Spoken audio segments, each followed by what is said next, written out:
You're someone with a vision for your practice, for your side hustle, and for your personal journey. But when it comes to establishing your path on how to get to where you want to be with your practice, things get a little messy. You're also someone who'd prefer to go in person instead of to groups and listening to everyone else's story. To me, it sounds like you could benefit from one-on-one consulting with our experienced practice of the practice consultants. From $5.95 a month and up, you can work with a consultant that will give you more direction and practical tried and tested tips matched to you and your goals. For more information, visit practiceofthepractice.com/apply. Again, that's practiceofthepractice.com/apply.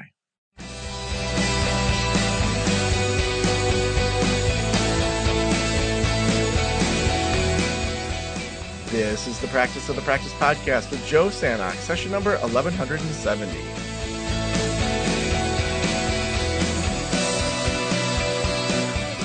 I'm Joe Sanok, your host, and welcome to the Practice of the Practice podcast, where we are helping you build a thriving private practice that you absolutely love. We are interviewing people, depending on the week, 3 to 5 times a week. We're doing this show. So if you've missed any of it, make sure you go back. All this month, we've been talking about marketing. So we've interviewed all sorts of people around marketing. Last month, we did the Even Better Year series. And next month, we're doing Better Mental Wellness series. So the first 3 months of the year, we're doing some series to just kind of have our guests all be in a certain kind of way that we're viewing the world and way that we're thinking about it during that month. So I'm so excited to have Lisa R. Savage back on the Practice podcast. Lisa is a seasoned mental health professional with over 2 decades of experience in clinical practice and mental health advocacy. She is the founder of the Center for Child Development in Delaware and co-founder of Clinicians of Color. And at the time of this recording, you're gallivanting through Europe. Welcome to the Practice podcast, Lisa.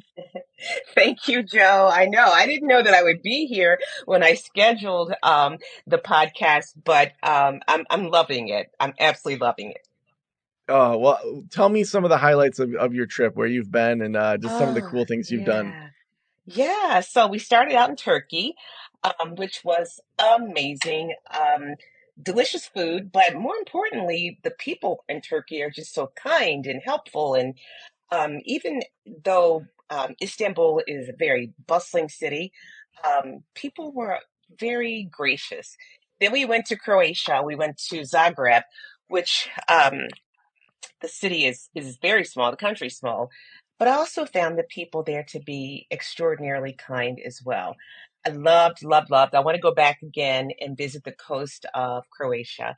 And then while we were there, we were going to go to Germany. But my husband loves Paris. So he said, let's switch things up and go to Paris. And of course, I wasn't going to say no. So we've been here since we got here on Monday. And we'll leave on Sunday. But it's been really amazing. I love culture and I love learning about different people. So I make lots of observations when I'm in different countries. And I have to say that this trip has been really enlightening for me in a lot of ways. So it's nice to visit Eastern Europe. Yeah. That's wonderful. Yeah. You know, my grandma, who I called Busha, which is Polish for grandma, but she wasn't my Polish grandma. She culturally appropriated that from the other side. But my Polish grandma wanted to be grandma because they wanted to be all like Americanized. And so right. Busha had always wanted to go to Paris. And when I was in college, I had just graduated from my undergrad and I took a year off between undergrad and grad school. I just decided I was going to travel the world. And so I was on one of, before there was like, TripAdvisor and all that. There was these like email lists. You could pay like $100 a year and they would send you all these like travel deals. And I was on this one and I got some killer deals. But they had this deal out of Detroit for $250. You could fly direct to Paris. And so I bought two tickets in like the middle of the winter, and didn't tell her where we were going to go and just told her, bring your passport, bring your medicine. We're going on a trip. And totally, she was so funny. She's like, I bet we're going to Paris. When I told her, she goes, Paris, Tennessee. And I said, no, we're going to Paris, France. And she was like, starts crying. And every stewardess on the airplane, she'd tell, and they'd like bring us a bottle of champagne. And it was just like So fun. We stayed at Oh, I the love Three it. Ducks Hostel, which was Napoleon's old like horse stable. They had turned into a hostel. Uh-huh. It was like $20 a Oh, night, and she was oh awesome. She my loved it. gosh. So, Oh, that is wonderful. That's a very, very heartwarming story. oh yeah, and Busha and I had so much fun there. We were there for I think Nice. 4 nights and went all Sure. over. So. Nice. Love. Well, I mean, I'm sure we could spend this whole time talking travel because it seems like we're cut from the same cloth there. Yeah. But it's marketing month, and before we even Yeah. dive into marketing, Uh-huh. what have you done with your practice, and also, with your community of clinicians of color? What have you Yeah. done to make it that you aren't so essential that you can never take a break? Because you're going across Europe, you're like, hey, we decided to go to Paris instead of like, Right. I'm stressing about my practice. Oh my Right. gosh, I got to get home. What Right. have you done to set up a practice that you can just go do that? Yeah. So, I think I interviewed with you maybe 2 years ago, maybe a little bit longer than that. I can't remember. In that time, I um, really focused on creating an infrastructure that could exist with or without me, because I think that's important as a business owner, is that your business can survive being without you. So I have this amazing leadership team. One of them is actually my biological sister, um, Mm, and she's worked for me for years. So I know, one, that she's going to look out for things because she has a vested interest.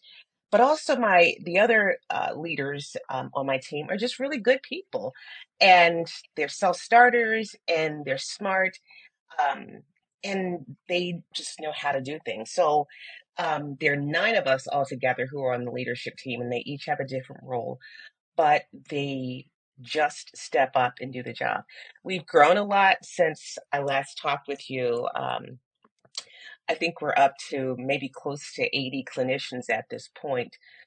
So it's a lot to juggle, but I know that whenever I go away, and my husband and I like to take two big trips a year, I really don't have to worry about the operations.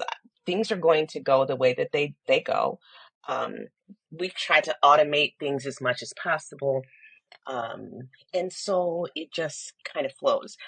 While I'm away, I won't lie. I still do, I check in my email and that kind of thing, check the bank account balance to make sure we have enough money to pay our sure. bills. But otherwise, it's a very well oiled machine at this point. Mm. Now, Yeah. if you had tried to do this 2 years ago, what would have fallen apart?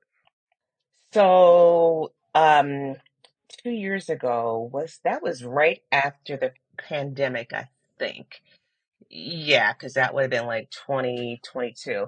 Um, I don't know that anything would have necessarily fallen apart, but I do know that I probably would have been um, handling more phone calls, responding to more text messages, Mm, more emails, and that kind of thing. Now, um, I get text messages just saying things like, so what time is it there and how's the weather there? It's nothing, nothing really that requires me to be mentally present. It's just all, checking in kind of thing. And then of course coordinating it because I am 6 hours ahead of you guys back in the States, or back on the East Coast at least. So, but it's, I mean, I figured out, I think I hired the right people for the right job. And I think that's a really important point to point out, is that having the right people to do the right job. And I lucked out, to be honest with you. It wasn't like I was terribly conscientious about that at the time. Um, but I lucked out, and I have a super team. yeah.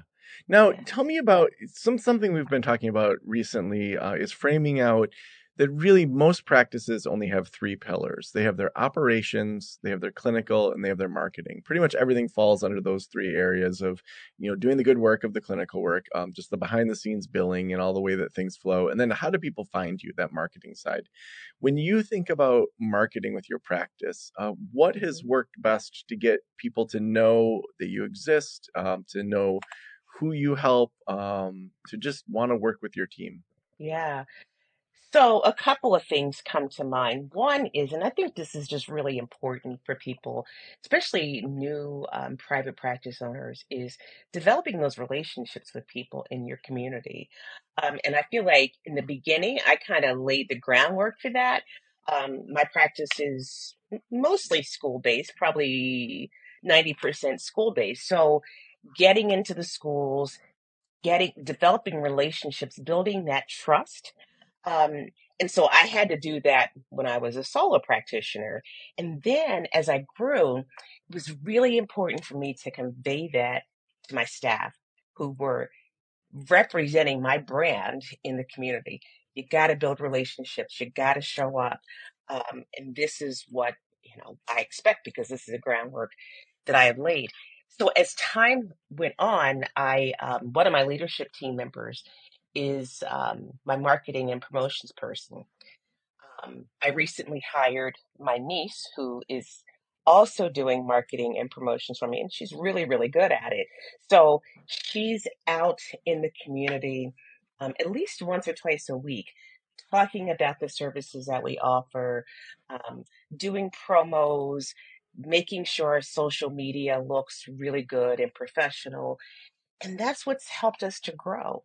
I think the other thing too, Joe, that is important, particularly for new people, is developing a niche and doing that really well. So mine was school-based mental health, and I spent a few years really honing in that model. And in Delaware, which is a very small state, but I wanted to be known for being the expert in school mental health. And that's what really having a niche is about, is being known for an expertise. Mm. Yeah, now I think it's one thing to be good at an expertise. What would you say you did well to be known for an expertise? Because there's lots of people that are good, they may not be known. So, like, were you writing blog posts? Were you doing a lot of networking, doing public speaking? Like, Yep, what positioned yep. you to do that? Yep. In the beginning, it was a lot of what I call free work because I wasn't getting paid necessarily to go out and speak to schools about trauma, to speak to schools about when a kid is self-harming. What does that mean? So I did a lot of free public education for people in the community. I did it in community centers, schools, churches. Um, and so that's what helped to kind of um, elevate my level of expertise and becoming known for that. I did write blogs in the beginning. Um, I grew my Facebook page. We have, oh my gosh, we probably have 50,000 people on our Facebook page. They don't all live in Delaware, but I just worked really hard at creating a presence um, and speaking to people who were in the position of helping me to get connected into schools. So I knew that one of our strongest voices to getting me into schools were parents. And so that's why I went out into the communities. I started talking to parents about mental health, and they were the biggest supporters of helping me to be able to forge those relationships in schools. Mm. Now, what would you say you guys have maybe set as goals for the practice or things you've overcome, say, in the last 6 months to a year? Because I feel like Yeah. most practice owners are constantly thinking, how can we improve? How can we grow? Like, how do you think through those things in regards Yeah. to where you want to kind of push into the opportunities that you see? So, such a great question because many of us practice owners went through the Change Health cyber attack, and it was one of those things where I wasn't sure that we were going to survive. We survived COVID, but that felt harder and more traumatic because it was the unknown. So we started out hearing, oh, this will just be a couple of days and this will be fine. And then it turned into being, a disaster for a couple of months. Um, and so learning how, during that time of crisis, I was thinking, you know what?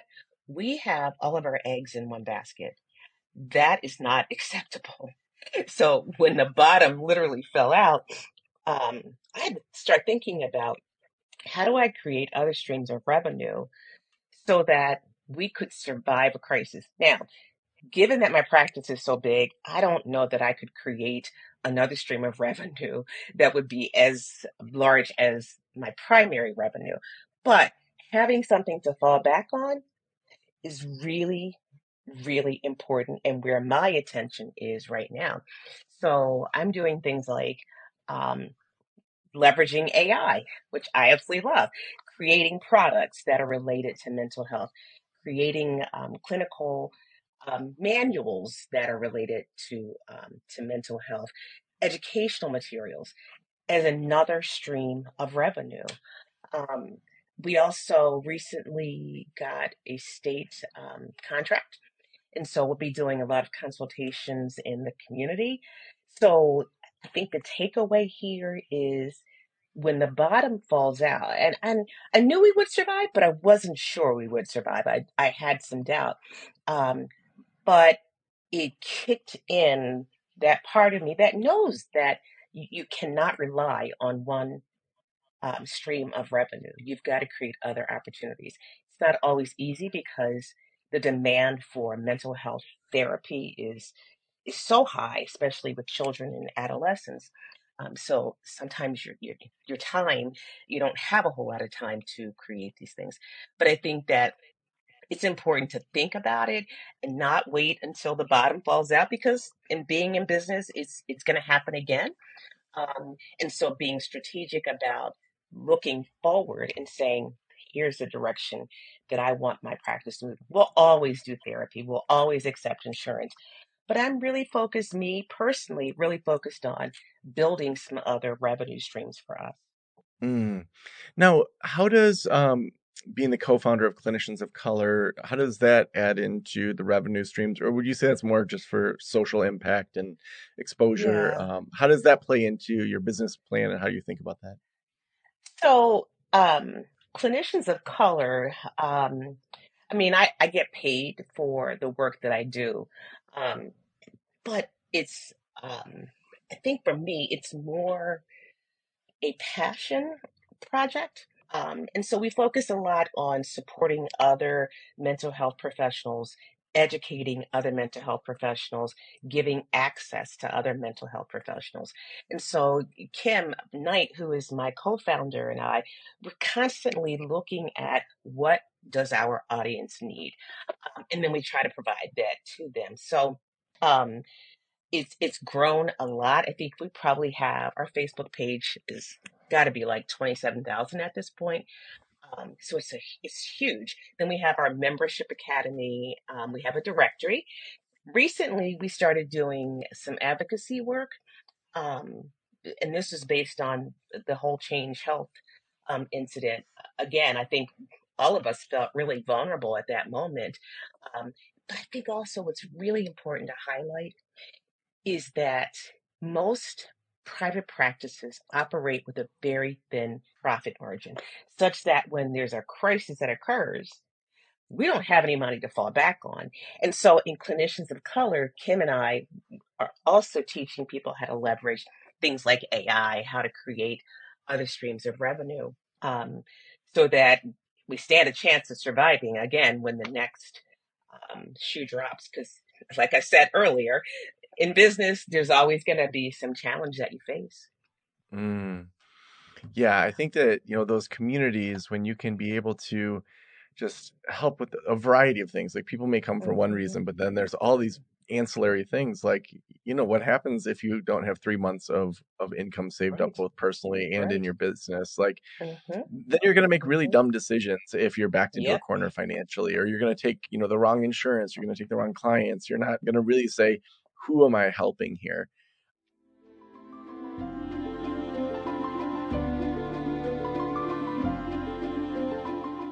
As a therapist, I can tell you from experience that having the right EHR is an absolute lifeline.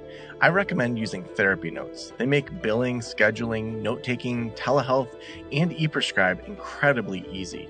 Best of all, they offer live telephone support that's available 7 days a week. You don't have to take my word for it. Do your own research and see for yourself.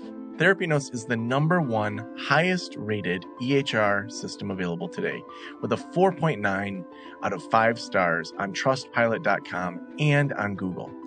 All you have to do is click the link below or type promo code Joe on their website over at therapynotes.com and receive a special 2-month trial absolutely free. Again, that's therapynotes.com and use promo code Joe on the website. If you're coming from another EHR, Therapy Notes will also import your demographic data quick and easy at no cost, so you can get started right away. Trust me, don't waste any more of your time and try Therapy Notes. Just use promo code Joe at checkout. Because you have access to such a large community, what trends are you noticing in regards to maybe where people are struggling right now? Yeah. Wow. I mean, again, a great question. The biggest thing that I'm seeing in clinicians of color is therapist burnout. A lot of people are expressing concerns around being burnt out. And I understand that. I do. It's hard work that we do. And the world has faced some challenges lately that I think, are acutely impacting us as mental health professionals because they're impacting our clients too. So what I'm seeing is people looking for other ways to utilize their skills and their expertise. And that's where Kim and I come in because we're teaching them that you have a body of knowledge that you could do multiple things with. You don't just have to do one-to-one therapy.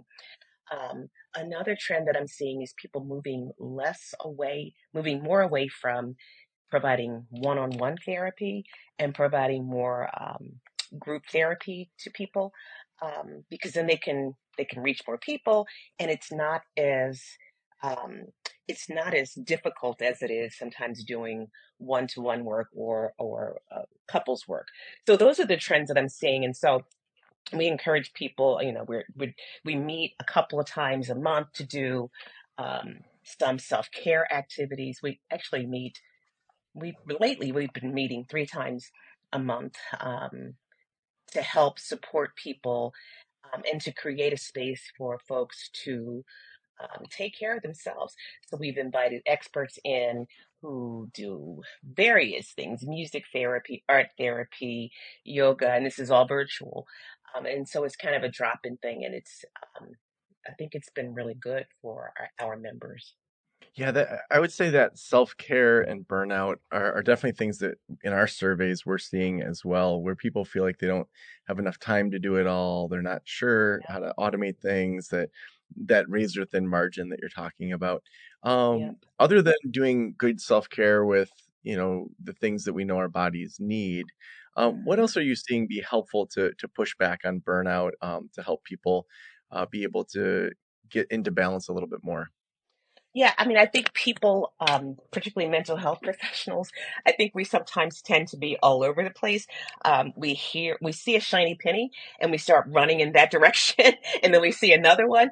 And I try to tell people, narrow it down. You don't have to do everything, but narrow it down and focus on what you really enjoy doing.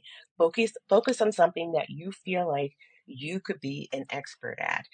Um, and so I think having to reinforce that over and over again is because a lot of us have the shiny new penny syndrome. And so, we're trying to do and be everything. In reality, we can't, because that goes counter to being able to take care of oneself.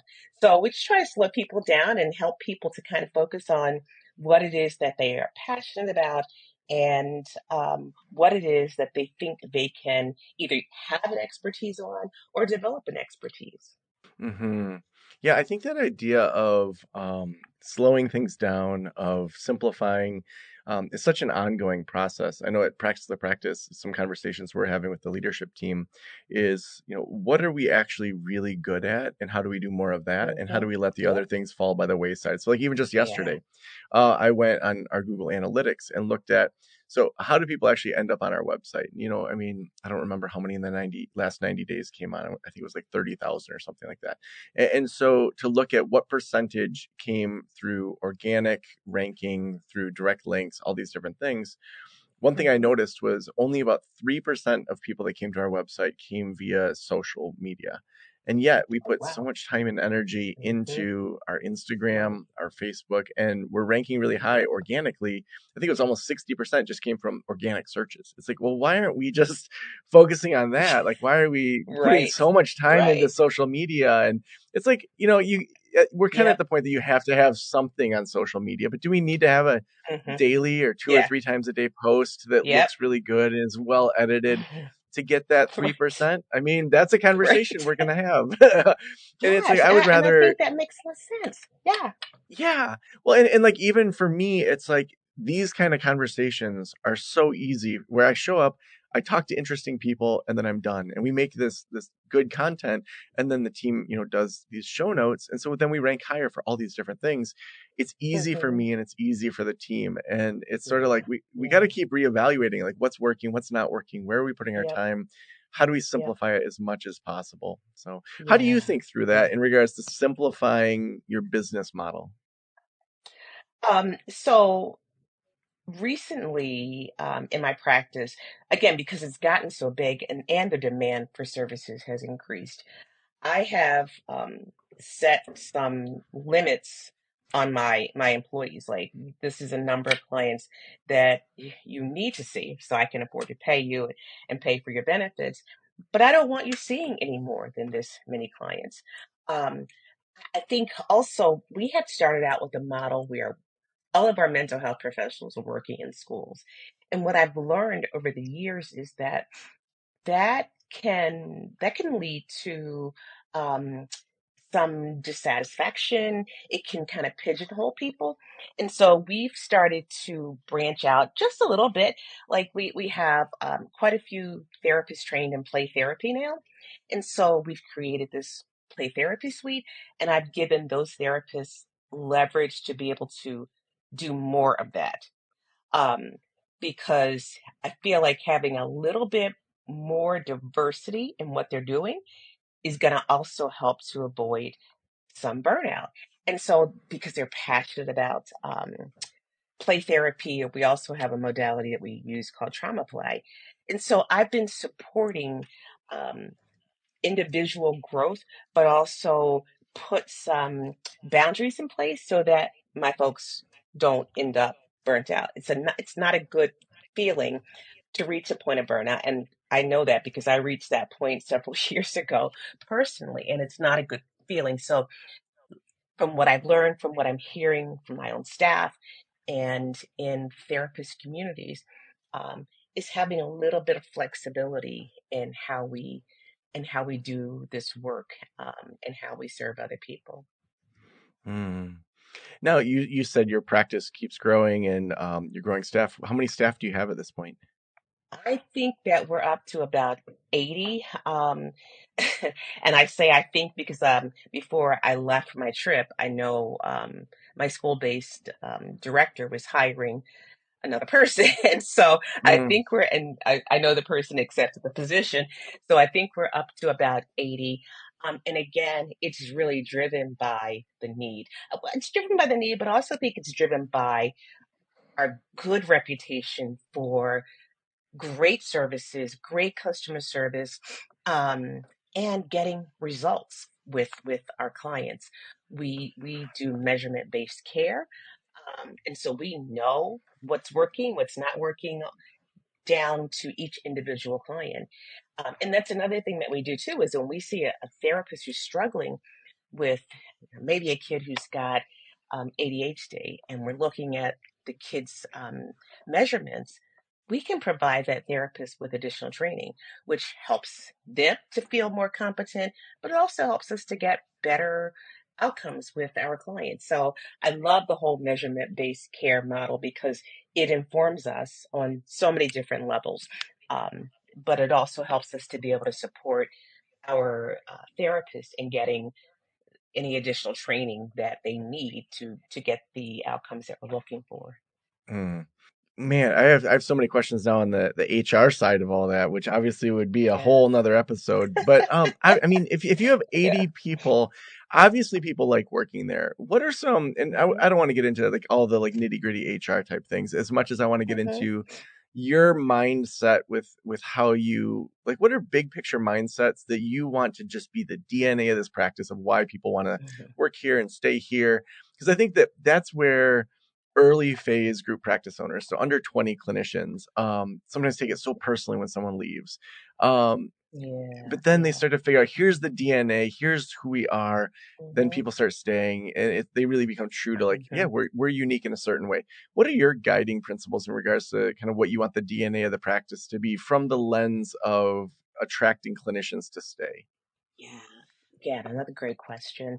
Um, I focused, and I started this several years ago, on helping our clinicians to determine what their best skills were. And so it gave it gives our clinicians an opportunity to say, you know what, I want to become a registered play therapist. And so we provide them with the training and we pay for it because we want people doing what they feel they are most competent at doing because that leads to greater job satisfaction. We also invest a lot in our clinicians. Um, and so I think that's also part of the DNA too, is that we demonstrate to them that they matter, and that how they feel about their work matters as well.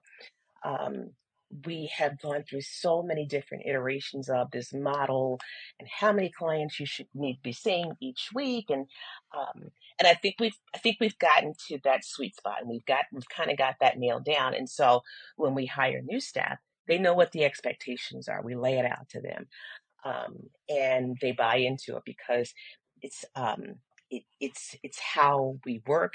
It's worked for our other mental health professionals. We went through a spate of people leaving, and this was right after the pandemic. I think we were all just kind of like burnt out and disillusioned, and some people didn't want to go back to the office. And so since then, I feel like we've kind of fine tuned things. I also think it's really important to take good care of your staff, and to Mm, show them that you appreciate them. Um, you know, either by going out of your way to do things for them or setting up structures within your practice that that reinforces that they're valued. We pay our therapists a salary, and I have to tell you, it's not the it's it is not the best salary. I think they deserve a whole lot more, but we're limited by insurance reimbursement. But I think the other things that we do for our providers is really what keeps them going. And I think they also get the vision of why we do what we do, and that's helpful as well. mm. It is so Yeah. amazing what you've created. The final question I Yeah, always thank you. ask is, if every private practitioner in the world were listening right now, what would you want them to know?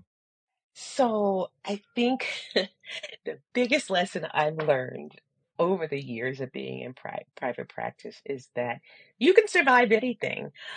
Because I survived some of the most horrendous situations with insurance companies, and then with the hacking of Change Health. We just went through an issue where one insurance company randomly stopped paying for providers, just random. It was an error, and they did it for almost a month. Um, and but at the end of the day, I how I got myself through that, and I think this is just so important for people to recognize is you can get through any and everything, and you will. You may not know it when you're in the middle of it, but you can get through it because I'm a living example of how that works because we face some challenges. Mm, so awesome, Lisa. Yeah, If thank people want to you. connect with you, if they want to follow your work, where should we send them?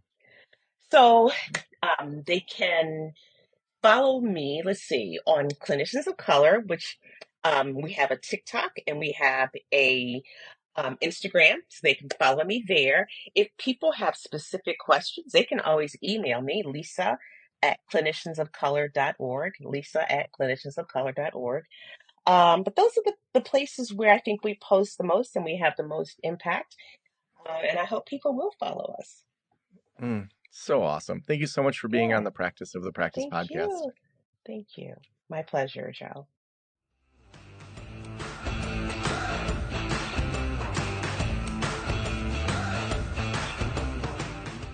If you're looking to be around other people that own private practices, that are group practice owners, you're going to want to come to Traverse City.